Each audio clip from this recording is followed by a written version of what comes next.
और इस वक्त कांग्रेस नेता दिग्विजय सिंह कुछ बोल रहे हैं, ये सुनते हैं। उसका जो अमृत है और जहर है वो दोनों छांटने पड़ेंगे, और छांट कर जहर जो है हम जैसे लोगों को दे दीजिए। हम लोग तो जहर लेने के बाद भी आपके साथ खड़े रहेंगे। आप क्यों बलि का बकरा क्यों?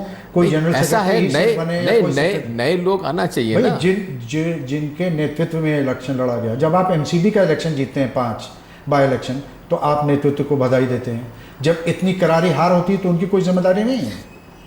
ऐसा है सॉरी, जिम्मेदारी सबकी है, केवल नेता की जिम्मेदारी नहीं होती है, हम लोग की जिम्मेदारी भी है, महामंत्रियों की भी है, मुख्यमंत्रियों की भी है, प्रदेश कांग्रेस के अध्यक्ष की भी है, कांग्रेस के कार्यकर्ताओं की भी है, मंत्रियों की भी है, सबकी जवाबदारी है। केवल जवाबदारी लीडरशिप की क्यों रहे? तो किसी की भी तो जवाबदारी नहीं ठहराई। यही तो मैं आपसे कह रहा हूँ। 2014 के बाद एक मैं आपसे यही आपसे कह रहा हूँ कि मंथन अब हो गया है। अब अमृत और जहर को अलग करिए और उसका हम आगे बढ़ाइए। सर, सब कुछ लुटा के होश में आएंगे तो क्या मिलेगा? आप तो 6 स्टेट में हैं, 7% देश की जनता पे आप राज करते हैं। इतना तो बुरा हाल कांग्रेस पार्टी का कभी नहीं था। ठीक है, ऐसा भी 95-96 में केवल 2 राज्य बचे थे, केरला और मध्य प्रदेश। वो भी हमने ज़माना देखा है। तो वहाँ से उभर कर हम सामने आए, 14 राज्यों में हम लोगों ने सरकारें बनाई। तो ये उतार चढ़ाव राजनीति में होना स्वाभाविक है। नहीं, वो तो ठीक है, लेकिन आपके तो बिल्कुल वजूद का सवाल आ गया। अब तो जो भाजपा का जो कांग्रेस मुक्त भारत का सपना था वो साकार होता दिखता है।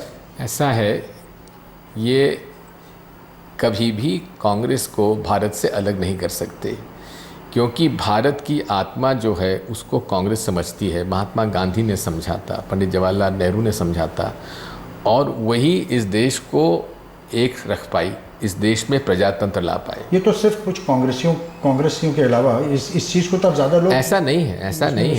यदि आप 2016 के चुनाव भी देखेंगे तो 10.5 करोड़ लोगों ने हम लोगों को वोट दिया है।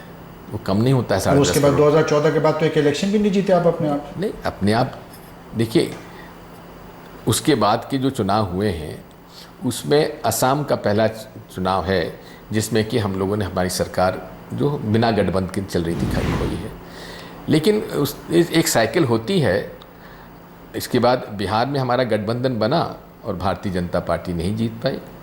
स्वयं दिल्ली में भारतीय जनता पार्टी तो नहीं जीत पाई। इसका ये निष्कर्ष निकालना सही होगा कि कांग्रेस अकेले नहीं कुछ कर सकती, कांग्रेस को गठबंधन का हिस्सा ही बनना चाहिए, और फ्यूचर में भी आगे चलते हुए इस देश में वो ताकतें जो समाज को तोड़कर राजनीति करती हैं, जो समाज में विघ्न पैदा करके राजनीति करती हैं।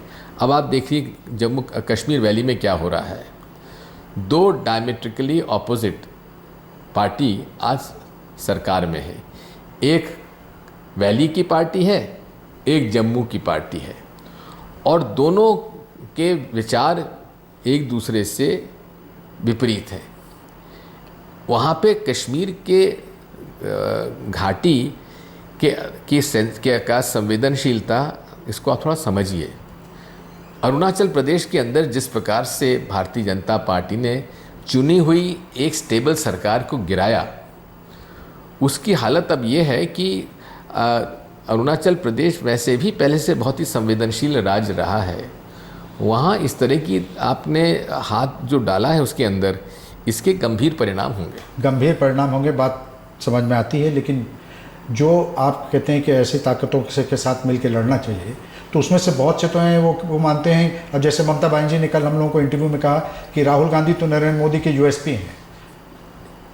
तो फिर आप ममता बनर्जी जो कुछ कहती हैं वो उनका विवेक है। मैं उसके ना तो हाँ करूँगा ना करूँगा। मैं इतना कहूँगा कि वो आपने जो कहा है वो आपको मुबारक हो। प्रश्न इस बात का है कि क्या भारतीय जनता पार्टी से रीजनल लीडर लड़ सकते हैं क्या?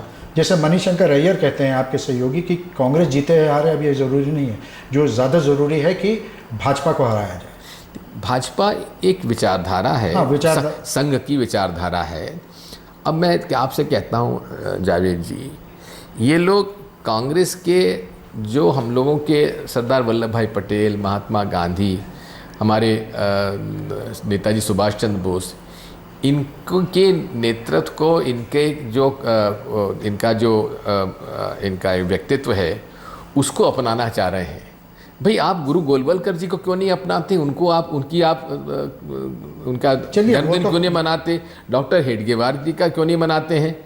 मूल रूप से आपकी विचारधारा गुरु गोलवलकर जी की, क्या पढ़ लीजिए उनके विचार क्या थे, वही उसी से प्रचारक के रूप में नरेंद्र मोदी आगे बढ़े हैं। तो भाजपा क्या करती ये तो है, मुखौटा बनाए रखे हुए हैं वो लोग। उनका लुकआउट है। कांग्रेस पार्टी क्या करेगी? कांग्रेस पार्टी आपसे कह चुकी है, हम लोग आज अगर कांग्रेस भाजपा से या संघ की विचारधारा से इस देश में कोई लड़ सकता है तो कांग्रेस के अलावा दूसरा कोई नहीं लड़ सकता राष्ट्रीय स्तर पर। लेकिन सब आपसे तो लोग अलग थलग हो गए। आपके साथ जो थे, आप जुड़ने के अलावा आपके साथ तो ममता बनर्जी अलग हो गई, शरद पवार अलग हो गए, सारे लोग। किन कारणों से ममता बनर्जी हमसे क्यों नाराज हुई? क्योंकि पश्चिम बंगाल की राजनीति में शायद हमारी लीडरशिप ने उनको तरजीह नहीं दी, एक। उसके बाद, और ये शुरू हुआ था नरसिम्हा राव जी के समय से। दूसरी बात, शरद पवार साहब किस बात से हमारे से अलग हुए थे? इस बात से अलग हुए थे क्योंकि सोनिया गांधी जी इटली में उनका जन्म हुआ है, वो बात तो अब समाप्त हो गई है। तो इसलिए अब कांग्रेस के वो लोग सबको जो कि कांग्रेस में रहे हैं उनको वापस कांग्रेस में आकर इन सांप्रदायिक शक्तियों से लड़ना क्यों नहीं चाहिए राष्ट्रीय स्तर पर? क्या उनके लिए जगह है? क्या उनको ये सम्मान मिलेगा पार्टी में? निश्चित तौर पर, जब ये तो राजनीति तो चर्चाओं से रास्ते निकलते हैं। सर, एक आवाज़ बहुत ज़ोर शोर से आपकी पार्टी में और पार्टी के बाहर भी ये उठ रही है कि अब ये वक्त आ गया है कि प्रियंका गांधी राजनीति में उतरें और कांग्रेस पार्टी की बागडोर संभालें, कांग्रेस पार्टी के लिए कैंपेन करें।